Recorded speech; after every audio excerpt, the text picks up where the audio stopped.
be. Strong, confident, happy, content, not a virgin. She squelched her natural propensity to sit reading in her room while the world passed outside her door.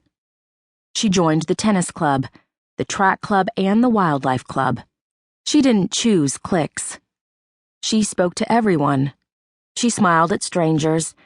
She went on dates with boys who were sweet, if not terribly interesting, and whose desperate kisses reminded her of a lamprey eel burrowing its tongue into the side of a lake trout. But then, Beatrice Oliver happened. Julia had followed the girl's story on the telex at the Red and Black, UGA's campus newspaper. 19 years old, the same as Julia. Blonde hair and blue eyes, the same as Julia. College student, the same as Julia. Beautiful. 5 weeks ago, Beatrice Oliver had left her parents' house around 10 o'clock in the evening. She was on foot, walking to the store to get some ice cream for her father, who was suffering from a toothache. Julia wasn't sure why that part of the story stuck out to her. It seemed suspect. Why would you want something cold on an aching tooth? But that was what both parents had told the police, so that detail was in the story. And the story was on the telex because Beatrice Oliver had never come home. Julia was obsessed with the girl's disappearance. She told herself it was because she wanted to cover the story for the Red and Black. But the truth was that it scared her to death to know that someone, not just someone, but a girl her own age, could walk out the door and never come back again. Julia wanted to know the details. She wanted to talk to the girl's parents. She wanted to interview Beatrice Oliver's friends, or a cousin, or a neighbor, or a coworker, or a boyfriend, or another boyfriend, or anyone who might offer an alternate explanation other than that a 19-year-old girl with her entire life ahead of her had just vanished into thin air. "We are looking at a likely abduction," the detective in the first story had been quoted as saying. All of Beatrice's personal belongings were accounted for, including her purse, the cash she kept in her sock drawer, and her car, which was still parked in the family's driveway.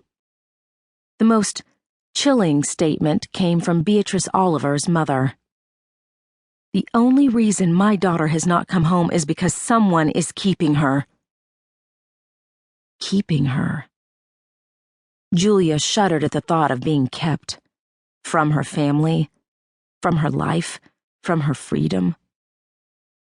In her childhood books, the boogeyman was always scraggly and dark and looming. A wolf in sheep's clothing, but clearly, if you looked carefully, still a wolf. She knew that real life wasn't like those fairy tales. You couldn't easily spot the telltale mustache and goatee that indicated the wolf was a bad man. Whoever had Beatrice Oliver could be a friend or a coworker or a neighbor or a boyfriend or another boyfriend. All of the people that Julia wanted to interview face to face. Alone, with just a pad and pen. Talking to a man who might at the very moment be keeping Beatrice Oliver somewhere awful.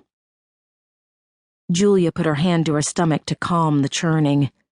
She checked behind her, left and right, her eyeballs feeling jittery in her head. She tried to logic down some of her anxiety. It was possible she was winding herself up for no reason. The Beatrice Oliver interviews might not even happen. Before Julia spoke to anyone, she would need to get the story assignment okayed. Because a news journalist could legitimately ask questions, but a features writer, Julia's section, was just being nosy. Her biggest obstacle would be Greg Giannakos, the student editor-in-chief who thought he was the next Walter Cronkite and reminded Julia of what her father said about beagles. They love to hear the sound of their own voices.